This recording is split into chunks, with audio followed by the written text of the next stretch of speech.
The Thing in the Hallway Won't Let Me Leave My Room, by Santiago del Mar. Chapter 1. Through my peephole, I saw that it was still there. The flayed skin glistened under the dim glow of the hanging incandescent light bulb. It knew I was watching and came close until the peephole framed only its visage. The conjoined faces of my neighbors stared into me, with mouths that might have been kissing once. It grinned or tried to. Their tongues had fused to become fat and forked, and it now used to lick at the glass of my peephole. It pulls back without warning, and once more I get a good look at it. Two human forms smashed together. The smaller one clinging to the larger one's torso, resembling a gibbon, and her young but distorted into something fleshy and vile. I can see the sinew of its exposed muscles, the blood vessels, and the flaps of flesh that hang off it. I can see the hanging skinned testicles on the larger body, and can see that the clinging body grinds itself into him where their groins meet. But whether it's in agony or ecstasy, I can't tell. It runs off into the dark corners of the hallway, but I'm not fooled. I know it's trying to lure me out, and I don't want to find out why. I need your help, please. I'm trapped on the 4th floor of Rochester Heights, in room 405, a dilapidated high-rise apartment in East Oakland. Within the last 6 hours, at what must have been dead midnight, something horrible happened. Whether it was an invading force or a corrupting evil, I don't know. But I can't leave, and my room is the only safety I have. And even then, I don't know how long until it gets in. I'll have to go back, recount all that's happened leading up to this, and maybe, just maybe, someone can help me. It all started with that damn fetish. Not the sexual perversion type. No, it was an idol. It was 4 a.m., and I was about to throw in a load of laundry before I was off to bed, and there it was, splayed out smack dab in the middle of our laundromat, still slick with blood. I didn't know what I was looking at. Some spindly thing strung up to a wooden crescent frame. But with each passing second, more of its form registered in my mind, and I nearly doubled over and lost my breakfast at the realization that it was a skinned, headless dog, crucified. The cops were called, and it was found out that the new cameras were touted by management and used as a justification for yet another outrageous rent hike, was nothing more than a deterrent. As in they're useless and not even hooked up to a power source. They've let my bathtub sink halfway into the room underneath me, so while it was infuriating, I wasn't surprised. Later, it came to be known that the dog was Mrs. Laurent's beloved poodle, Butterball. The poor widow was hysterical and demanding a full-scale investigation. She might have gotten her way had nightfall not greeted us with yet another fucked-up finding. Harold, a shut-in who lived on the top floor, was found dead. I'm a night owl through and through, so I was awake when the discovery was made. There was no commotion, but hushed whispers and tensed bodies. I tend to creep around the stairwell between the 4th and 3rd floor since it's scarcely populated and has a small accessible window that I can smoke out of. I was trying to fish for a signal this time since my Wi-Fi was acting up and my cell signal was dead altogether. That's when I heard them walking down the stairs, talking, Alina and Macy from the 4th floor. I could tell from their tone of voice something was wrong. That and the time. 2 a.m. No one but me was up this late here most days. I strained my ears to listen in. Folded like a fucking pretzel, and there was a mess everywhere. Tony says he thinks he's been there since they found the hag's dog in the laundromat. He tried calling the cops, but it's not going through. Alina was whispering to Macy. Well, who was it? Macy asked. That creep Harold from the 2nd floor. The one that Carter beat up for stalking his girlfriend. What was her name? John? It's Joanna. Don't be mean. This is serious. What did Tony do about the body? Sorry. I just think she's frumpy and plain. Way out of Carter's league. And nothing yet. He told the manager, and he tried calling the police too, but no luck.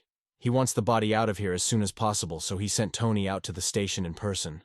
But it's been 2 hours since, and he hasn't even texted me once. I'm starting to get worried. Want to go look for him? No, that would be dramatic of me. We're not even dating, just messing around. Still, you know the Donut Royal is open 24/7. We can get a few and meet Tony halfway there. Alina said, and the two started walking down the stairs. I froze, and the thought to try to sneak away came to me too late. The two women didn't even acknowledge me as they walked past me. I knew 3 things then.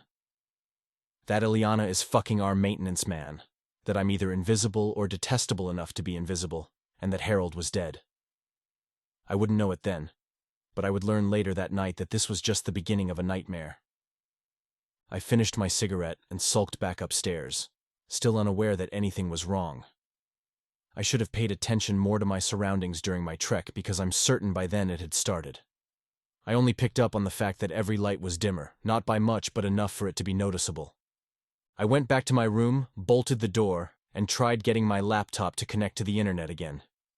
The only 2 pages it loaded up were ones I already had open before the Wi-Fi shat out. Reddit, and a random porn site that only played a very low-quality section of a video I was trying to get off to. It wasn't cutting it, so I decided to use my imagination, but after 15 minutes and a cramped hand, I decided to try to settle in for an early night. I gave it up after 45 restless minutes and pressed my ear to the wall next door. The couple there, Joanna and Carter, were young and hot-blooded fucking all hours of the night, and I had gotten off to the sounds a few times. Sometimes they went at it around the building in communal spaces they thought were empty late hours of the night. I had caught them a few times, but it was never reciprocated. They'd finish and sheepishly walk away, and none were wiser of my presence. Now they were quiet, except for the natural shifts and breathing that came with sleep. I wondered if they knew Harold was dead, and I wondered how'd they react when they found out. I wasn't there for the supposed blowout between him and Carter, but I had heard about it. Macy and Elena loved to gossip above my smoking spot. I think Harold caught them like I had, and the poor fellow, trapped within the cage of his delusions, confronted Carter. Everyone knew he had a thing for Joanna, and she was too polite or sympathetic to ever be stern with him. So he must have interpreted it as reciprocation, and it ended with him getting stomped out and the residents being quietly grateful for it. Poor Harold, in his mid-40s and living with his geriatric mother because he was too messed up in the head to go anywhere else. Mary was her name, I think, and then I felt a horrible tinge of guilt. Did she know of her son's death, and where was she? I hoped she had her mind completely slipped away tonight so that she couldn't comprehend what had happened to Harold. I used to fear ending up like him the most, but that was before tonight. Sleepless and frustrated, I felt the ache for another cigarette, and I went for a smoke. I pondered why no one else was freaking out about his death, or why it was being kept secret. I didn't consider it until then, but if he was dead, and he truly died in such an agonized way, who had done it? And were they still around? Cold sweat trickled down my face at the question, and I felt compelled to turn around and head back to my room. After 2 more steps, I decided to do just that, but something else was off. The hallway was darker now, much more than before, and the air was cold in a way that's hard to describe. Its bitter chilling piercing straight into nerve and bone. Vertigo threatened to overcome me with each passing moment as the persuasive wrongness intensified. I couldn't define it at first, but as I kept walking it became clear. The hallway was longer than it should have been. I froze, unable to make sense of that fact, and I scrutinized my surroundings a bit more. The ceiling was higher, too, by a few feet. My mouth was dry now, and I tried to swallow, but nothing could bring me back to lucidity. Foot over foot, I forced myself to walk back towards my room, and I was halfway there when once more my heart stilled in abject fear. At the end of the hallway, from the 5th floor, someone was descending the stairs. Rational thought should have driven me to head toward them and ask or warn them about what was happening. But some deep instinct knew it was wrong in all the ways a living thing could be. Even the stairs leading up to the upper floors felt wrong, as if they weren't of this world. I'd have to get closer to this approaching thing. If I wanted to get to my room, so I turned back around and tried to dash as silently but quickly as possible down the hall, but feared I would be spotted before I could fling myself down them. A storage closet to my right that was never locked served as my refuge, and I tried to slink into it as quietly as possible. The closet used a repurposed apartment door, so it had a peephole for me to gaze out of. Minutes passed by at an agonizing pace, but it did eventually come into view. From the periphery it emerged, robed in ornate cloth and moving as if it were dancing on air. Upon looking down, I saw that it was skating across the air, legless and floating. From its hood, a strange blinking light cast out onto the dark hallway. as it was at eye level with me and directly in front of me. I caught a side profile of its face, and I held my breath to stifle a gasp. Its face was like TV static, flickering in black and white chaos. I closed my eyes then, fearing that it would turn to face me, and I'd get an unadulterated look at it. In the still moments, as I waited for it to fling the door open, I thought back to all the other strange shit I had heard about leading up to now. Tony had found nearly a dozen dead animals around the apartment perimeter in the last few days. He didn't want to talk about the state he found them in, and I wondered if they were anything like Butterball, skinned and crucified. I waited until my body ached, and I mustered the courage to peer into the hole once more. An empty hallway greeted me, and I slowly opened the door and crept my way out. This floor was only occupied by me, Macy, Alina, Carter, and Joanna. I went to their door and caught myself when I went to knock.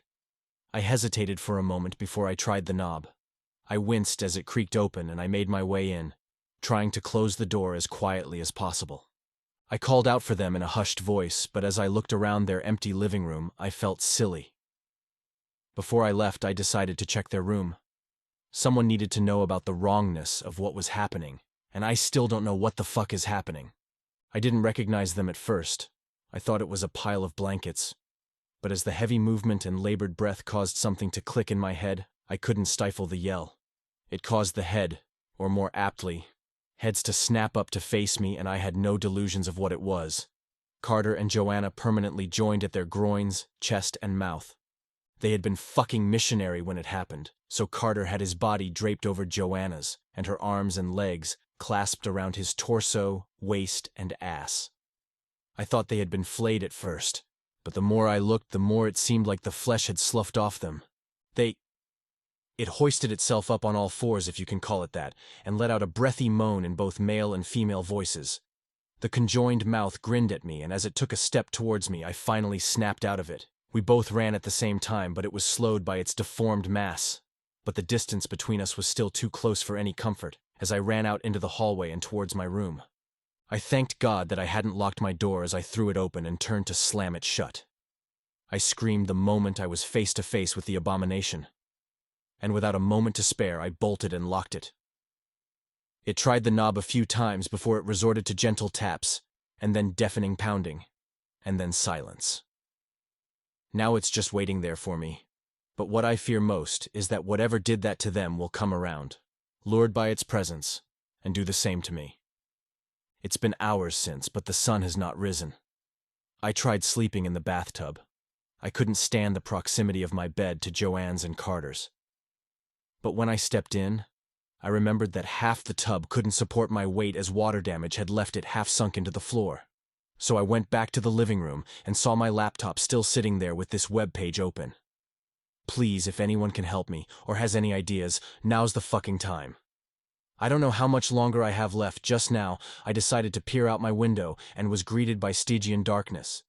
But what really scares me is the few breaks in it. Occasionally lighting flashes across the sky and illuminates the world below, a lifeless sand sea. Lighting cut through in brilliant flashes, stained by black and white patterning like TV static. Chapter 2. A lot has happened since my last post, but I'd like to thank you all for your suggestions, especially the bathtub suggestion. Salt is ineffective against whatever is happening here, and I've learned my lesson about trying to static noise. I haven't slept since, and Joanna and Carter are still prowling the hallway, fucking with me. I can only guess that whatever warped their bodies also twisted their minds. I thought I was screwed, but then I was reminded of the bathtub. I went to it with my pack filled with a few bottles of water and my laptop. The landlord and management have known about it for 6 months now. Water had seeped into the walls and started to rot away the floor, so much so that the bathtub's far end was noticeably sunk in. When I showered, I hugged the drain end, fearful that my weight would cause it to fall through the floor. Now I went to that end and stepped in. It sagged and groaned with my weight, but held, so I started jumping on it, landing with as much force as I could muster, until on the third try, the floor gave way, and I went with it. I landed badly, cracking my side across the outer rim of the tub, and had the wind knocked out of me, but I had done it. My tub and some of the floor were in my downstairs neighbor's bathroom. Picking off bits of debris, I struggled to my feet and stepped out into the living room. A single mother named Naomi lived here with 2 toddlers. I had never talked to her, but had a brief interaction with her son, who asked me my name, of all things. I knew they often spent the night at her baby daddy's house. Once again, Alina's and Macy's gossip keying me in. And it held true tonight. The living room and bedroom were empty, and I was grateful. I tried to hurry as my fall down a floor wasn't exactly silent, and if anything else was out there, it surely heard. I rushed down the hallway in long strides, trying not to look, but there were details you could not but notice. A section of brick wall had discolored monochrome, black and white, and back to faded red. I didn't stop to observe. I had to keep moving. Only once I came upon several blood-stained doors did my pace slow, but I didn't stop. I tried to not think about the people who lived there, or what had happened to them, but by now the apartment should have been full of the sounds of life, instead of the bleak, oppressive silence I was drowning in. I made it to the stairs and practically leapt down an entire flight of stairs to the 2nd floor. Blood pumping and confidence high, I was running now. This hallway was warped like the one on the 4th floor, but in much more extreme ways. The walls had not only narrowed, but they were slanted, warping, and turning at an angle with every foot, until the hallway was nearly spiraled. I had to slow to a stop to get my bearings, as it was all so dizzying. The floor beneath my feet ceased to be shitty faux wood laminate, and was instead a smooth stone that felt almost slippery. The brick walls had melted away to some mottled and stringy maroon cloth, thrown over what looked to be grating made of the same smooth stone. It looked almost organic, but at the same time, it could have been fabric. The thick dangling strands made me think of sea anemone tendrils, and I shuddered at the thought of touching them. So I forced myself to run once more, past an open door to a room that had a body perfectly bisected and sprawled out on the floor. The pile of intestines between the 2 halves writhing and rising into the air. It freaked me out enough that I ran past the next open door with my eyes shut tight. It was Harold's room, and I feared seeing what had become of him. I thought mercy was on my side as the hallway eventually straightened out, and the next half-dozen doors were shut. But as I came up to the last doors that lined the hallway, the one to my left flung open with incredible force. Flayed hands from a black void reached out to grab at me, and I pivoted out of the way just before they made contact. But I couldn't stop my momentum and went stumbling onto the cold, slippery floor. I tried scrambling back up as the door to my right opened, and from it, Sarah Palmer emerged. I knew it was her despite her corrupted form, flayed and covered in sinewy tumor-like growths. The severely obese woman had merged into her mobility scooter, and she used it to move forward. Sloughed flesh made it difficult as it had wrapped around the wheels, but still, it inched forward. The center of her abdomen had split open into a gaping hole, and with a quiver and a moan, it erupted with some vile bile-like fluid as it vomited a small figure out onto the floor before me. The newly birthed child got up at the same time I did, and followed me in my panicked rush down the rest of the hallway and onto the stairway. The toddler-sized thing made of diseased and partially digested sinew was fast shrieked like a joyous child as it closed the gap between us with a leap. It was my turn to shriek as I tried shaking it off. As it scaled up my back towards my shoulder, I took hold of the thing with my hands and pried it off. The flesh was gelatinous and my fingers suck into it in ways that made my stomach churn. "Tag! You're it," the thing said in a voice I thought was vaguely familiar. Disgust drove me to fling it at the wall with all the force I could muster, and its body crunched and splattered on impact with the wall that had reverted back to normal. It let out a small pained groan as it slid off the wall into the floor. As I ran by, it spoke in an agonized whisper that I could not rend from my mind, no matter how much I try. "Chris, why? I just wanted to play," it said, and I had to stifle a heaving gasp as I cleared the flight of stairs into the first-floor lobby. The only child who knew my name here was Naomi's son. They weren't supposed to be here, not tonight. They had always left on weeknights to their father's house. Had Naomi called off the attempts of reconciliation off tonight of all nights? Or had this begun earlier than I had thought? I didn't know and wouldn't ponder it until I was out of this nightmare. The lobby was normal by all means except for the lack of lights, but now the darkness did nothing to deter me. The exit was right there, and I ran towards it. The double glass doors froze me in place, Not because they were bolted, but because of what lay beyond. Pitch-dark world where nothing could be seen, except for the momentary brilliance brought out by flashes of lightning ripped across the sky like whips made of TV static. In those moments, I saw them, a line of things just waiting for me to step out.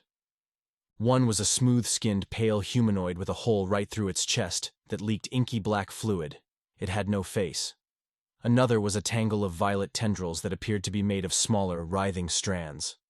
Then there was one that was a massive, looming serpentine thing, dotted with eyes the size of human heads, each iris alien in shape, and one end that I assumed to be its head was tusked with mandibles that must have been 6 feet in length. There were dozens of others, but their forms were too varied, too abstract to ever accurately describe. What drew my attention the most was the many puddles and stains of crimson at their feet and scraps of clothing, one of them obviously being Macy's distinctive denim jacket. One work boot lay on its side, one I thought might have belonged to a maintenance worker. I would not be leaving, not here. I tried to comfort myself by telling myself that whatever was keeping me here wasn't letting them in, but it wasn't reassuring in any measure. I ended up crawling underneath the shitty lobby desk and curling up into a ball for what felt like hours. It could have been longer for all I know, but nothing mattered in that moment. I was fucked.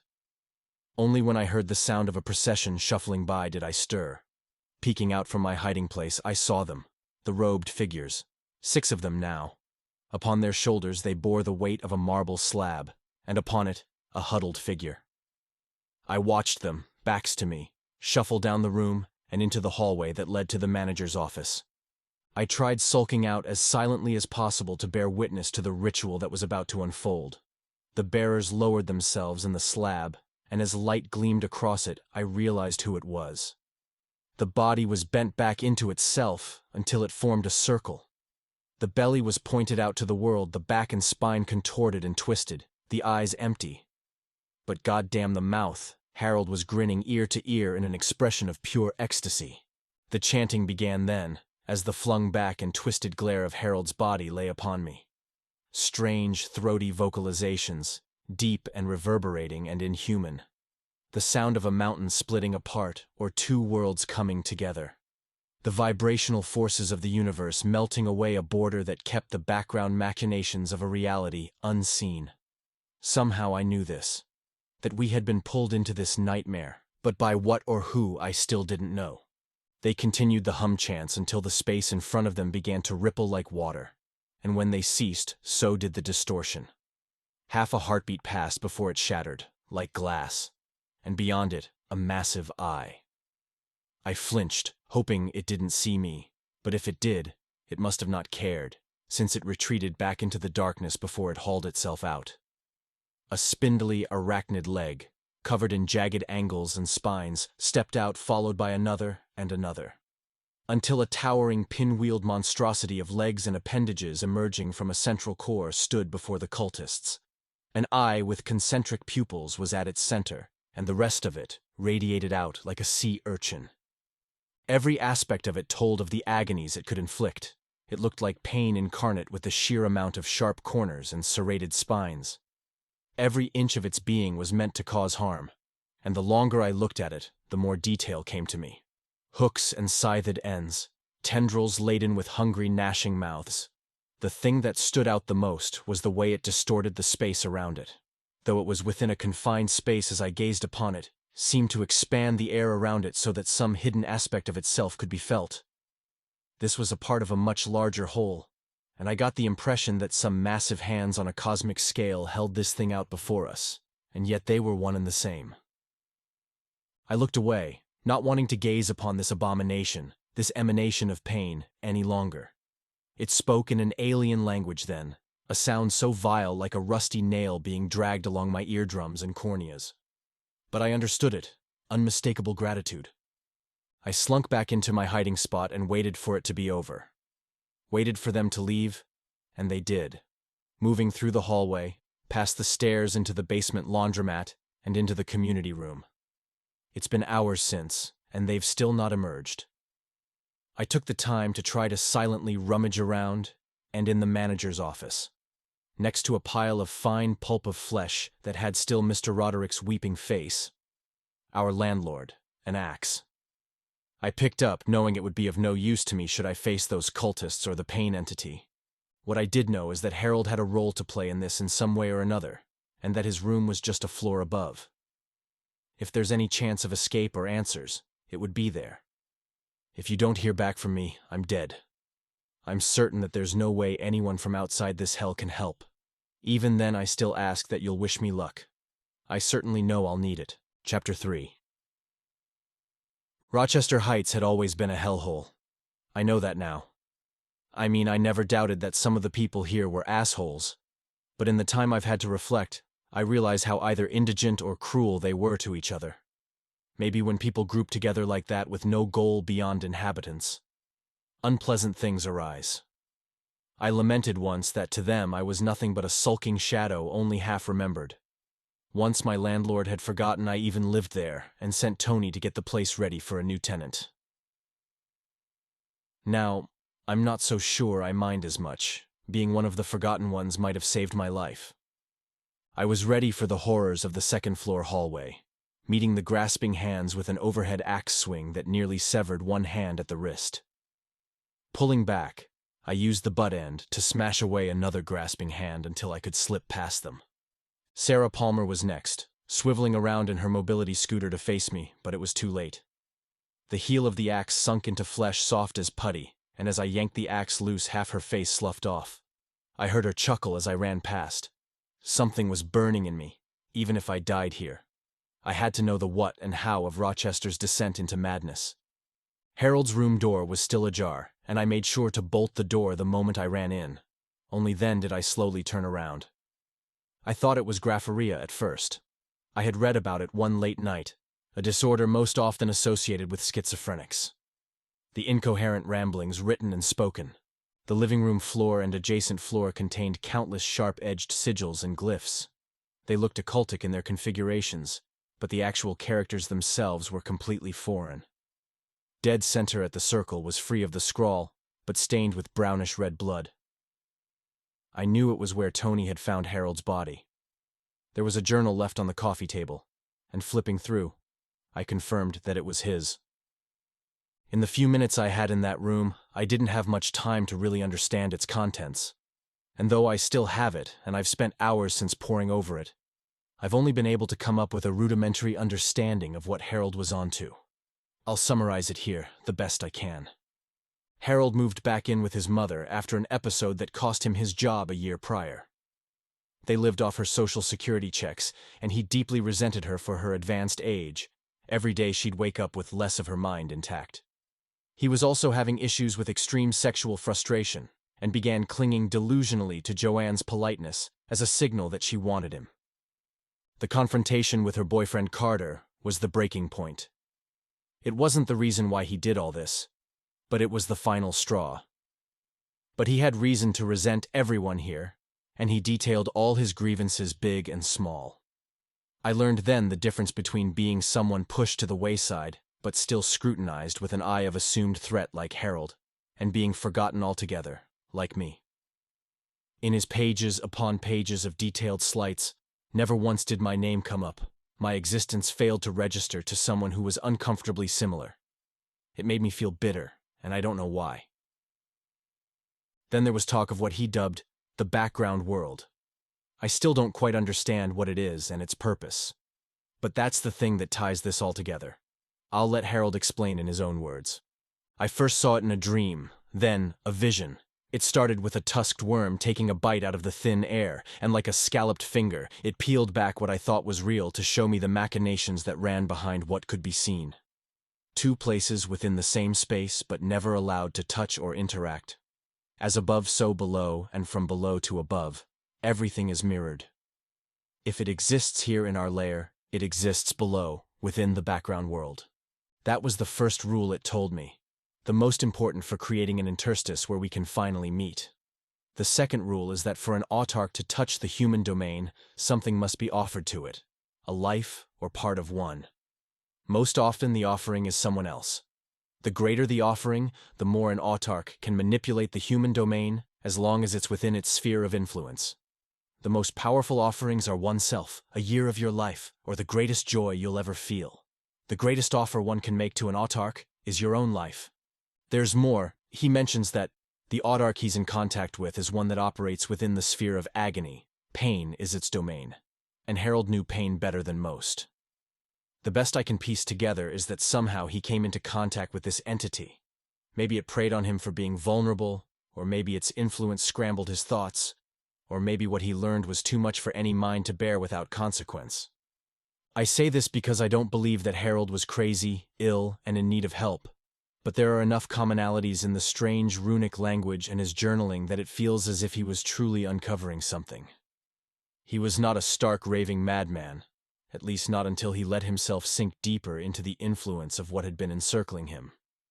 He spent the week leading up to the fateful night of his death, preparing for Rochester's fall into the background world. 16 fetishes were placed around the apartment to mark the boundary for where the autarch would lift the veil and let our worlds merge. 6 of them were made from parts of his mother, the rest from strays and pets around the apartment. The last of them was Mrs. Laurent's dog in the laundromat. Mirrored above and below, even if they were removed, they still created something in the background world that sanctioned this hell. Harold lamented that he never placed one in the basement below it, and that was my chance.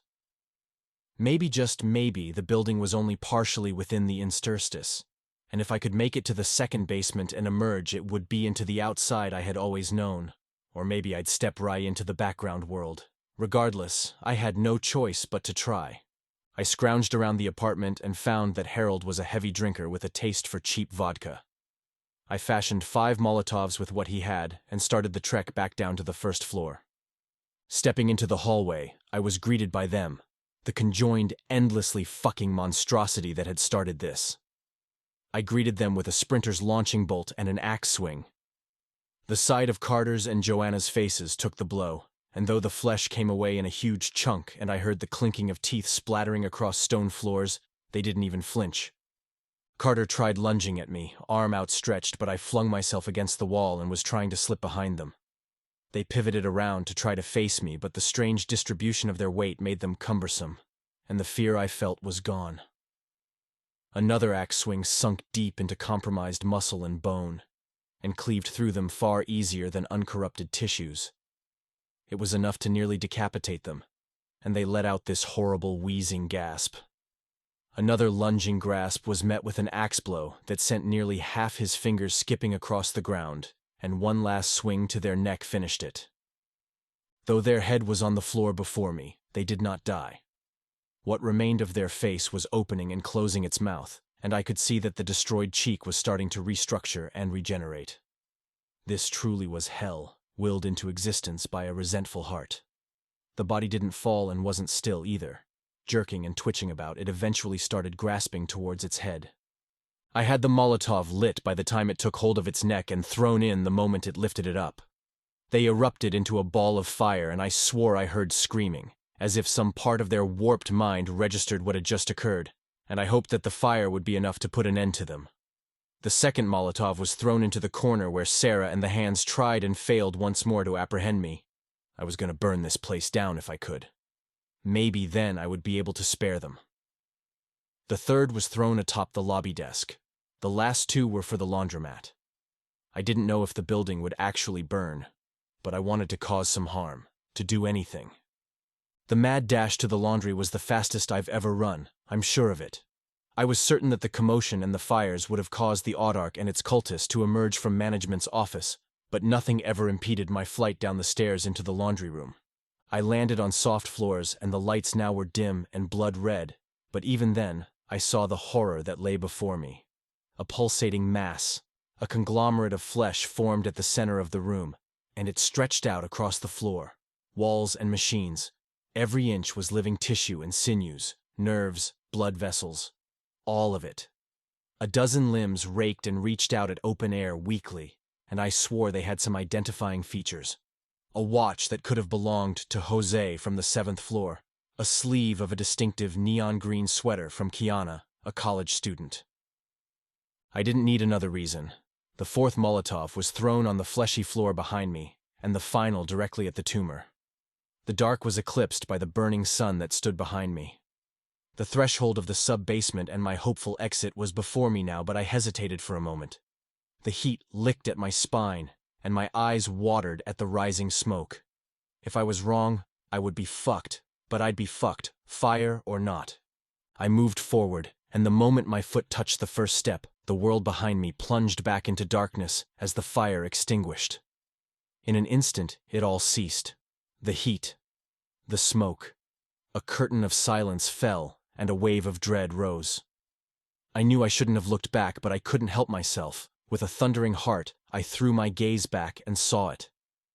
The autarch of agony that had caused all this, goaded and tempted Harold with its promise of pain to all he hated. The center of its eye blossomed before me, and grew to encompass all before it in its vision. Yes, it was a vision that it showed me. Screams around me rose to a crescendo as the tumor grew to the size of the apartment itself. A living edifice. And yet it still paled in size compared to the autarch who looked down on it. The countless tendrils and their instruments of torture reached down to the tower of flesh, and it raked and sliced and tore and ate, and it all grew back. It would continue so for eternity. That was a dark wish of Harold. The thing began to bulge and split apart, a perfect copy of its spherical form. Mitosis. This thing could split itself, and that's how it planned to fulfill its promise and continue to operate without being bound to it. I screamed, or I think I did, because when I was able to pry my eyes away from it to look around, I saw the shadow of my exit, the descent into the sub-basement. I ran, refusing to look back. I couldn't look back. So into the murky depths I went. I had been in the sub-basement once before. Small and damp, it had only a few fold-up tables and chairs. There were no entries or exits except a single narrow staircase and a seldom-used door, leftovers from a bygone era. It was barred and locked at all times, but the door was old, wooden, and I was certain it would only take a good kick to break it down. But what lay before me was not the basement. No. It was some dark plane of reality that could not have been the background world. I had seen brief glimpses of it just outside my window, and this was different. Narrow and claustrophobic, but at the same time impossibly expansive. Light did not exist here, even when I tried my lighter the air around me. Wicked away illumination. I reached out to touch concrete walls and found that I was in a tunnel. With no other option, I walked and walked until time ceased to have meaning. I know I must have been there for hours since hunger and exhaustion forced me to rest, but comfort was impossible. So after a few minutes I got back up and pushed forward. When at last I came upon an exit dimly illuminated, it hurt my eyes that had been bathed in darkness for so long. A shallow staircase that led down to the sub-basement I had always known. The door was there, and with a frenzied kick it fell away, and I burst out to the world above with a half-scream of joy and a half-maddened sob. It was midday, and Rochester Heights did not exist anymore. I had emerged from a sub-basement into an empty, overgrown lot. A homeless man nearby turned to glare at me momentarily, before returning to whatever he was doing. Nothing exists of my ordeal, and no one even remembers of Rochester Heights. I've done searches on the residents, and it's like they don't exist. Everything and everyone marked by the agony autarch have ceased to exist meaningfully, or have been rewritten out of history. I found Macy's mother and called to ask about her daughter, and she swore to me she never had children. The company that owns the lot told me it's been unoccupied and on the market for half a year. I've not been the same since my escape from Rochester Heights. There's so much left in this goddamn journal, but every time I look at it, I get this sense of overwhelming doom. There's so many questions. If what exists below is reflected above, and vice versa, how's the world changed? Now as I speak, there's a tower of flesh that rises high above the world below, and it casts its long shadow into the world above, and I shudder to think at how it will manifest. I know Rochester Heights has cast its shadow over me, darkened my heart one way or another. The people there didn't deserve what happened to them, and Harold deserved better, but in hatred or love their gaze eluded me. Once I resented that, but now I find solace in it. The nightmares will never end, and I will never be okay. but at least any that casts its hateful gaze upon our world will see nothing but a shadow in my place. The end. As we close the chapter on today's harrowing journey through the depths of fear and fascination, I extend my deepest thanks for your courage and companionship. If you've enjoyed our exploration together, please consider liking this video and subscribing to our channel. Your support is invaluable in our quest for the unseen. Thank you. Until next time, good night.